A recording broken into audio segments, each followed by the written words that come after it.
पिछले कुछ सालों में इन एक्सोप्लैनेट की खोज अपने आप में बहुत बड़ी बात रही है और इनमें से कई एक्सोप्लैनेट हमारे टेक्नोलॉजी के पहुंच में होंगे।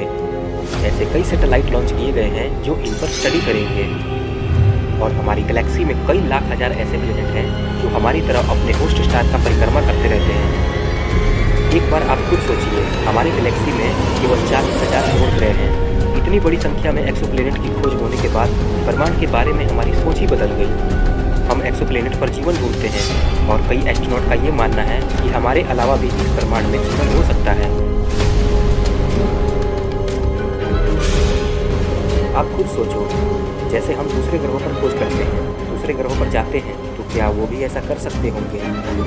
ब्रह्मांड को देखने का जब हमारा नज़रिया बदला, तब कई लोगों ने ये सोचा था कि इनमें से कई लाखों प्लैनेट पर जीवन हो सकता है, बल्कि उन प्लैनेट पर जीव भी होंगे, क्योंकि दोस्तों हमारा ब्रह्मांड बहुत बड़ा है और यह 1380 करोड़ साल पुराना है और हमारी धरती केवल 460 करोड़ साल पुरानी है।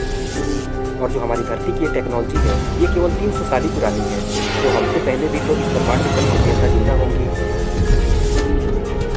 नई टेक्नोलॉजी की बदौलत एस्ट्रोनॉट ने जब पहली बार 1992 में पृथ्वी पर मौजूद एक टेलीस्कोप की मदद से एक एक्सोप्लैनेट की खोज की थी और 2009 के बाद ये खोज और ज़्यादा बढ़ गई और काफ़ी एस्ट्रोनॉट इसमें बेहद रुचि दिखाने लगे।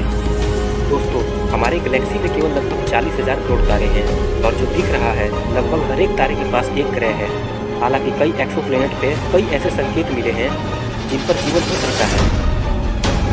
हम आसमान में तारों को आसानी से देख सकते हैं, पर किसी ग्रह को नहीं, क्योंकि इनका अपना खुद का प्रकाश नहीं होता। यह अपने स्टार के रोशनी को ऑब्जर्व करके लाइट रिफ्लेक्ट करते हैं, जिससे ये पता चलता है कि हाँ, वहाँ पे कुछ तो है, कोई ग्रह तो है। 2018 में भेजा गया था टेस्ट सैटेलाइट को और नासा के सैटेलाइट टेस्ट की ये खूबी है, इसे बनाया ही गया है एक्सोप्लैनेट की खोज करने के लिए और ये टेस्ट ब्रह्मांड में ग्रेडिएंट मेथड का इस्तेमाल करेगा।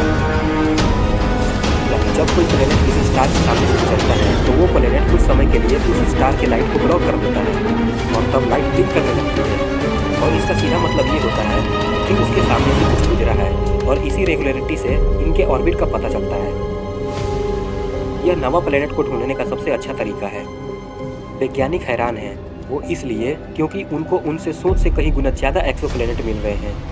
हर दिन तकरीबन 3 एक्सोप्लैनेट मिलते आ रहे हैं और वहाँ जीवन भी हो सकता है, पर यह डिस्टेंस बहुत ही अधिक है।